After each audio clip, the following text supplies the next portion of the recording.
दोस्तों जय हिंद। दोस्तों कैसे हैं आप लोग। दोस्तों हम लूसेंट वास्तुनिष्ठ सामान्य ज्ञान जो लास्ट में रहता है बुक में आपने देखे होंगे, उसमें प्रसिद्ध पुस्तकें दी हुई हैं दोस्तों, उसको डिस्कस कर रहे हैं। ये पार्ट नंबर 7 है दोस्तों। इसके पहले मैंने 6 पार्ट डाल चुका हूं, बिल्कुल धमाकेदार तरीके से एग्जाम ओरिएंटेड एक्सप्लेन करने और आंसर बताने की कोशिश किया हूं दोस्तों। यह लेक्चर मेरे द्वारा डिस्कस किया जा रहा है। My name is Vikram Khandelkar. विविध सारा हमने कंप्लीट कराया है, आप जाके मेरे चैनल में प्लेलिस्ट में देख सकते हैं। आइए शुरू करते हैं दोस्तों। इसमें हम 122वें नंबर से डिस्कस कर रहे हैं। तो पहला क्वेश्चन है, poverty and un British rule in India पुस्तक के लेखक कौन है। तो poverty and un British rule in India किताब के लेखक दादा भाई नौरोजी है दोस्तों। कौन? दादा भाई नौरोजी। दादा भाई नौरोजी है, याद रखना है ना। उन्होंने इस किताब में ब्रिटिश शासन के आर्थिक प्रभाव की आलोचना की है दोस्तों। उन्होंने आर्थिक निकास की अवधारणा को सबसे पहले पेश किया था, यह भी बताया है।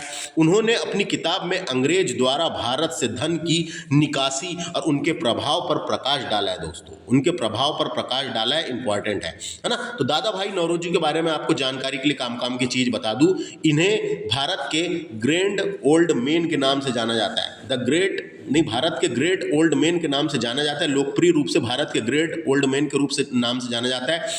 वे भारतीय राष्ट्रीय कांग्रेस के संस्थापकों में से एक थे और कुछ समय के लिए अध्यक्ष भी बने दोस्तों, याद रखना है।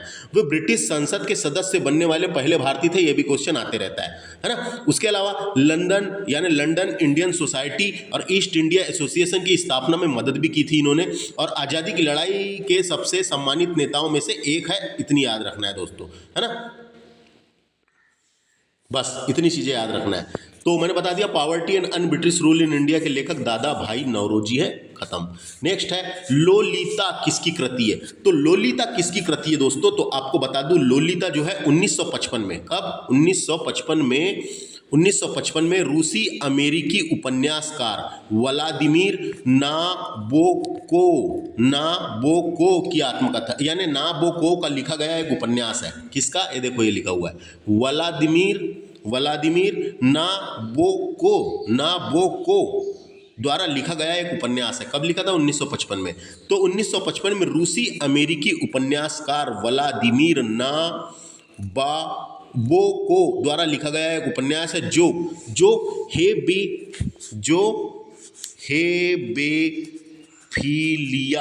हेबेफिलिया के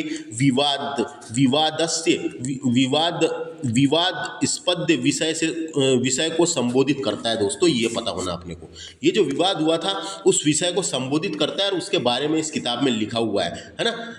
नायक एक फ्रांसीसी साहित्यिक प्रोफेसर रहते हैं इसमें, जो न्यू इंग्लैंड में जाते हैं। तो वो इतना अपने को पता नहीं रहना चाहिए, अपने को इतना याद रखना है। लोलिता किसकी कृति है पूछा जाएगा, तो 1955 में रूसी अमेरिकी उपन्यासकार व्लादिमीर नाबोकोव की कृति है, उपन्यास है, याद रखना है। नेक्स्ट क्वेश्चन है यानी मेन कैंप। नेक्स्ट क्वेश्चन क्या है? मेन MEIN, ये वाला मेन है, MEIN, main camp. Main camp, यह किताब के लेखक कौन है? तो यह किताब के लेखक है दोस्तों जिनका नाम था एडोल्फ हिटलर है। यह किताब जर्मन भाषा में लिखी गई थी और इसका अनुवाद मेरा संघर्ष होता है दोस्तों। इसका अनुवाद जो होता है, मेन कैंप का मतलब होता है, इसका अर्थ होता है मेरा संघर्ष। यह किताब 1925 में प्रकाशित हुई थी दोस्तों, है ना, प्रकाशित हुई थी। ये किताब हिटलर ने इसे जेल में लिखा था दोस्तों, जब 1923 में उन्होंने जर्मन गणराज्य को उखाड़ फेंकने की कोशिश की थी, जिसके लिए उन्हें राजद्रोह का दोष ठहराया था। तो उस टाइम पे ये किताब लिखा था, तो याद रखना है। ये एडोल्फ हिटलर की किताब है, मेन कैंप। किताब के लेखक एडोल्फ हिटलर है, पूछा जा सकता है। नेक्स्ट है, प्रसिद्ध उपन्यास द गाइड किसने लिखा है। प्रसिद्ध उपन्यास द गाइड को प्रसिद्ध भारतीय लेखक R.K. नारायण ने लिखा है। प्रसिद्ध भारतीय लेखक R.K. नारायण ने लिखा है। यह उपन्यास अंग्रेजी में लिखा गया था और साल 1958 में प्रकाशित हुआ था। यह R.K. नारायण का सबसे प्रसिद्ध उपन्यास है। इसे देश विदेश में काफ़ी सराहना मिली दोस्तों, है ना। और जो ये है R.K. नारायण जो है, साहित्यिक अकेडमी पुरस्कार, पद्म विभूषण जैसे कई प्रतिष्ठित पुरस्कार भी जीत चुके हैं दोस्तों, याद रखना है। तो प्रसिद्ध उपन्यास द गाइड किसका है? तो R.K. नारायण का है, इतना याद रखना है। महात्मा गांधी की आत्मकथा का नाम क्या है, ये अपने को बताना है। तो महात्मा गांधी की आत्मकथा का नाम है सत्य के प्रयोग। सत्य के प्रयोग को इंग्लिश में बोलते हैं my experiment with truth. Truth है ना, ये है दोस्तों। इसे मूल रूप से गुजराती भाषा में लिखा गया था और इसका हिंदी में अनुवाद हरिभाऊ उपाध्याय ने किया दोस्तों। पहले तो गुजराती में लिखा गया था, फिर बाद में इसका हिंदी में अनुवाद हरिभाऊ उपाध्याय ने किया था। यह किताब 1925 से लेकर 1929 के बीच गांधी जी की पत्रिका नवजीवन में साप्ताहिक किस्तों में प्रकाशित होती थी दोस्तों। साप्ताहिक किस्तों में प्रकाशित होती थी। इसका अंग्रेजी अनुवाद इनकी दूसरी पत्रिका यंग इंडिया में भी किस्तों में छपती थी दोस्तों, याद रखना है। इस किताब में गांधी जी ने अपने बचपन से लेकर 1921 तक के जीवन का वर्णन किया है। इसमें उन्होंने अपने जन्म, माता पिता, बाल विवाह, स्कूल के अनुभव, लंदन की अध्ययन यात्रा, अंग्रेजों से जुड़े अनुभव, धर्म की खोज, अफ्रीका में सामाजिक कार्य, भारत वापसी, राजनीतिक जागृति, सामाजिक गतिविधियों के बारे में बताया है दोस्तों। इस किताब को 1998 में वैश्विक आध्यात्मिक और धार्मिक अधिकारियों की एक समिति ने 20वीं सदी की 100 सर्वश्रेष्ठ आध्यात्मिक पुस्तकों में शामिल किया है दोस्तों, इतना याद रखना है। तो गांधी जी की आत्मकथा का नाम मैंने बता दिया, my experiment with truth. Next question है टाल्स्टाय की किस प्रसिद्ध पुस्तक ने महात्मा गांधी के विचारों को प्रभावित किया था दोस्तों। तो जब टाल्स्टाय की इन बातों को, उनके जो विचार है दोस्तों, टाल्स्टाय के विचारों को महात्मा गांधी ने पढ़ा तो उनसे बहुत प्रभावित हुए थे महात्मा गांधी, है ना। तो वीर एंड पीस, ये वीर एंड पीस नाम की उपन्यास रूस के प्रसिद्ध लेखक जिनका नाम था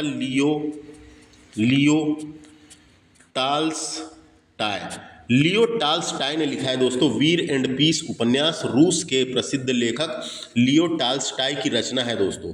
यह उपन्यास साल 1869 में प्रकाशित हुआ था। इसे विश्व साहित्य की महानतम रचनाओं में गिना जाता है दोस्तों। वीर एंड पीस को विश्व साहित्य की महानतम रचनाओं में गिना जाता है। तो ये बुक को पढ़कर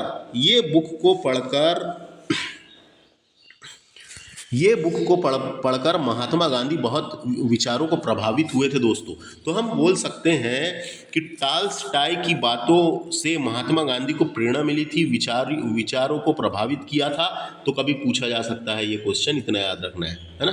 टाल्स्टाय की किस प्रसिद्ध पुस्तक ने महात्मा गांधी के विचारों को प्रभावित किया था, तो वो पुस्तक का नाम है वीर एंड पीस, इतना याद रखना है। नेक्स्ट क्वेश्चन है कुली के लेखक कौन है। कुली, तो दोस्तों आपको बता दूं, कुली उपन्यास के लेखक मुल्क राज आनंद है।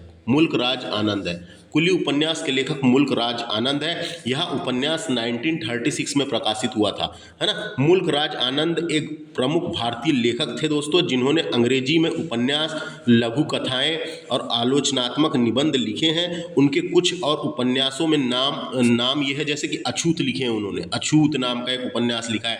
द लास्ट चाइल्ड नाम का उपन्यास लिखा है। टू लीव एंड अ बड नाम का उपन्यास लिखा है और द रोड नाम के उपन्यास लिखे हैं, जिसमें से इंपॉर्टेंट वाला यही है, अपने को यही याद रखना है ना। मुल्क राज आनंद को कई पुरस्कार मिल चुके हैं, जैसे कि साहित्यिक अकादमी पुरस्कार, पद्म भूषण, अंतर्राष्ट्रीय शांति पुरस्कार से नवाजा जा चुका है मुल्क राज आनंद को। नेक्स्ट है यूटोपिया किसकी रचना है। तो यूटोपिया किताब के लेखक सर थॉमस मूर है। सर थॉमस मोर भी लिखा है कई जगह, है ना, मूर या मोर है ना। यूटोपिया किताब के लेखक सर थॉमस मोर है दोस्तों, याद रखना है। थॉमस मोर ने यूटोपिया की रचना 1516 में की थी, जो एक आदर्श और सब तरह से पूर्ण समाज का चित्रण करता है। ये बुक जो है एक आदर्श और सब तरह से पूर्ण समाज का चित्रण करती है ये पुस्तक, तो ये रचना है ना। तो यूटोपिया के लेखक कौन है, थॉमस मोर, याद रखना है। हिंद स्वराज के लेखक कौन है दोस्तों। हिंद स्वराज या भारतीय होम रूल महात्मा गांधी के द्वारा 1909 में लिखी गई एक पुस्तक है, जिसका नाम है हिंद स्वराज। पुस्तक के लेखक महात्मा गांधी है। हिंद स्वराज पुस्तक के लेखक महात्मा गांधी है। यशोधरा किसकी रचना है। यशोधरा काव्य राष्ट्र कवि मैथिली शरण गुप्त की रचना है दोस्तों। मैथिली शरण गुप्त की रचना है। मैथिली शरण गुप्त की रचना है। यशोधरा के जीवन पर आधारित बहुत सी रचनाएं हुई है, जिसमें से मैथिली शरण गुप्त की रचना प्रसिद्ध है। यशोधरा काव्य बहुत प्रसिद्ध है दोस्तों, एक प्रकार का यशोधरा जो है काव्य है, काव्य बहुत प्रसिद्ध है जो मैथिली शरण गुप्त ने लिखे, याद रखना है, इंपॉर्टेंट क्वेश्चन है ना। नेक्स्ट है आनंद मठ। आनंद मठ के रचयिता कौन है? तो आनंद मठ बांग्ला भाषा का एक उपन्यास है जिसकी रचना बंकिम चंद्र चटर्जी ने सन 1882 में की थी। बंकिम चंद्र चटर्जी ने सन 1882 में की थी। इस कृति का भारतीय स्वतंत्रता संग्राम और स्वतंत्रता के क्रांतिकारियों पर बहुत गहरा प्रभाव पड़ा था। भारत का राष्ट्रीय गीत वंदे मातरम इसी उपन्यास से लिया गया है, याद रखना है। भारत का राष्ट्रीय गीत वंदे मातरम इसी उपन्यास से लिया गया है, बंकिम चंद्र चटर्जी के द्वारा लिखा गया है। नेक्स्ट है गुल ए नगमा। गुल ए नगमा पुस्तक के लेखक कौन है? तो गुल ए नगमा उर्दू भाषा के विख्यात साहित्यकार जिनका नाम था फिराक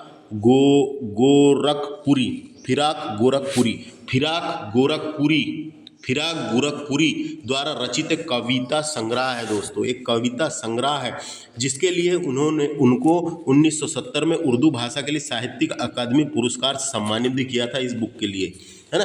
तो याद रखना है गुल ए नगमा किसने लिखा है? फिराक गोरखपुरी ने लिखा है। फिराक गोरखपुरी ने लिखा है, इंपॉर्टेंट है। 1970 में उर्दू भाषा के लिए साहित्यिक अकादमी पुरस्कार भी मिला है इनको। कविता संग्रह है दोस्तों एक प्रकार से ये, है ना। गुल ए नगमा कविता संग्रह है, याद हो जाएगा। नेक्स्ट है भारत दुर्दशा नाम के पुस्तक के लेखक कौन है? भारत दुर्दशा नाटक के लेखक भरत तेंदु हरिश्चंद्र है दोस्तों, भरत तेंदु हरिश्चंद्र। यह नाटक साल 1875 में लिखा गया था। यह राष्ट्रीय चेतना का पहला हिंदी नाटक है दोस्तों, राष्ट्रीय चेतना का पहला हिंदी नाटक है। इसे भरत तेंदु ने प्रतीकों के जरिए उस समय के भारत की स्थिति को दिखाया है दोस्तों। प्रतीकों के जरिए उस समय की भारत की स्थिति को दिखाया है दोस्तों, इंपॉर्टेंट है। भारत की दुर्दशा को दिखाया है ना, तो इसीलिए उसका नाम भारत दुर्दशा रखे हैं। तो भारत दुर्दशा नाटक के लेखक भरत तेंदु हरिश्चंद्र है, याद रखना है। 1875 में ये किताब उन्होंने लिखी थी। नेक्स्ट है सिखों के पवित्र ग्रंथ गुरु ग्रंथ साहिब का संकलन किसने किया था? क्वेश्चन है सिखों के पवित्र ग्रंथ गुरु ग्रंथ साहिब का संकलन किसने किया था? तो गुरु ग्रंथ साहिब का संकलन सबसे पहले पांचवें गुरु अर्जुन देव ने किया था दोस्तों। गुरु अर्जुन देव ने किया था, ये पांचवें गुरु थे। गुरु अर्जुन देव ने किया था, ये पांचवें गुरु थे। उन्होंने 19 अगस्त 1904 को संकलित किया था और 1 सितंबर 1904 को इसे अमृतसर के स्वर्ण मंदिर में स्थापित किया था, है ना। गुरु ग्रंथ साहिब को अमृतसर के स्वर्ण मंदिर में स्थापित किया था। गुरु अर्जुन देव के भाई गुरदास की मदद से इस ग्रंथ का संपादन भी किया था दोस्तों, इस ग्रंथ का संपादन भी किया था, याद रखना है। इसमें ये जो ग्रंथ है दोस्तों गुरु ग्रंथ साहिब, इसमें सिख धर्म के पहले गुरु नानक की प्रार्थनाएं और सूक्तियाँ है दोस्तों, सूक्तियाँ हैं। इसमें गुरु नानक के अलावा दूसरे, तीसरे, चौथे और 90वें गुरु के शब्द भी हैं दोस्तों, शब्द भी हैं इसमें, है ना। गुरु नानक के अलावा दूसरे, तीसरे, चौथे और 90वें गुरु के शब्द भी है। इसमें कबीर, रविदास, बाबा फरीद जैसे हिंदू और मुस्लिम रचनाकारों के दोहे भी शामिल हैं, दोहे भी हैं दोस्तों, इसमें दोहे भी हैं। तो गुरु ग्रंथ साहिब का संकलन किसने किया पूछेगा, तो गुरु अर्जुन देव ने किया था, याद रखना है। गुरु अर्जुन देव ने किया था, याद रखना है। नेक्स्ट है चिदम्बरा। चिदम्बरा किसकी रचना है? तो चिदम्बरा किसकी रचना है बताना है अपने को। चिदम्बरा कविता संग्रह है, छायावाद के प्रमुख कवि सुमित्रानंदन पंत की रचना है, ये सुमित्रानंदन पंत की रचना है। इस संग्रह को लेकर सुमित्रानंदन पंत को 1968 में ज्ञानपीठ पुरस्कार से सम्मानित किया गया था दोस्तों। इसी के लिए, किसके लिए? चिदम्बरा संग्रह को लेकर सुमित्रानंदन पंत को साल 1968 में ज्ञानपीठ पुरस्कार से सम्मानित किया गया था। यह संग्रह कविता की, यानी यह कविता उन्होंने कब लिखी थी उससे अपने को मतलब नहीं है। सुमित्रानंदन पंत की कुछ और प्रसिद्ध रचनाएं भी है जो मैं अभी आपको नहीं बताता, नहीं तो कंफ्यूज होंगे। सुमित्रानंदन पंत ज्ञानपीठ पुरस्कार पाने वाले हिंदी कवि थे दोस्तों, पहले हिंदी कवि थे, याद रखना है। सुमित्रानंदन पंत ज्ञानपीठ पुरस्कार पाने वाले पहले हिंदी कवि थे। उन्हें साहित्यिक अकादमी पुरस्कार भी मिला है। भारत सरकार ने उन्हें पद्म भूषण से भी सम्मानित किया है, ये याद रखना है दोस्तों, है ना, ये याद रखना है। चिदम्बरा किसकी कृति है पूछेगा, सुमित्रानंदन पंत की है, याद रखना है ना।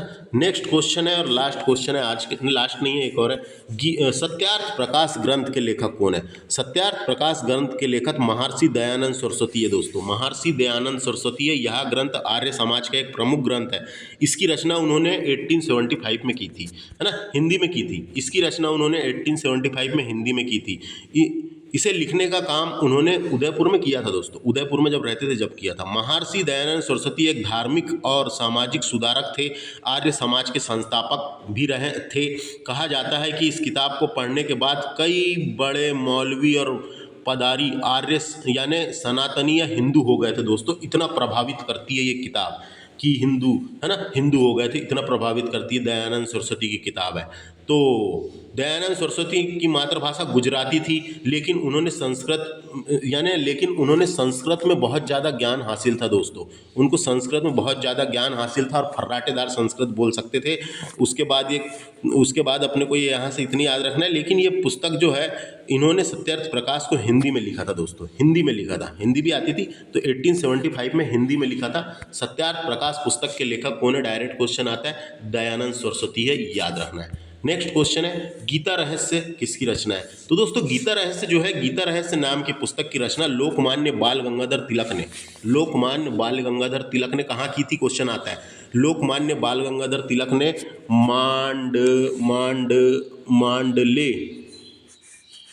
मांडले जेल, जो अंग्रेजों के टाइम पे जेल था, मांडले जेल बर्मा में, बर्मा, है ना, बर्मा, मांडले जेल बर्मा में लिखी थी दोस्तों। बर्मा यानी म्यांमार वर्तमान नाम, है ना। मांडले जेल बर्मा में लिखी थी। उन्होंने श्रीमद् भगवद गीता के कर्म योग की वृहद व्याख्या की है दोस्तों। इसमें उन्होंने इस ग्रंथ के माध्यम से बताया है कि गीता चिंतन उन लोगों के लिए नहीं है जो स्वार्थपूर्ण सांसारिक जीवन बिताने के बाद अवकाश के समय खाली बैठकर पुस्तक पढ़ने लगते हैं। नहीं, गीता रहस्य में यह दार्शनिकता निहित है कि हम मुक्ति की ओर दृष्टि रखते हुए सांसारिक कर्तव्य कैसे करना चाहिए। इस ग्रंथ में उन्होंने मनुष्य को उसके संसार में वास्तविक कर्तव्यों का बोध करवाया है दोस्तों इस बुक में, है ना। तो अपने क्वेश्चन आता है गीता रहस्य किसकी पुस्तक है करके, तो गीता रहस्य बाल गंगाधर तिलक की पुस्तक है। कहाँ लिखी थी इन्होंने? मांडले बर्मा यानी मांडले जेल में लिखी थी, जो बर्मा में आता था, है ना। बाल गंगाधर तिलक गीता रहस्य। इस तरीके से हमने यही सब इतना डिस्कस किए। 38 नेक्स्ट लेक्चर में मिलते हैं धमाकेदार तरीके से 139 से डिस्कस करेंगे। थैंक्स फॉर वॉचिंग दोस्तों, नमस्कार।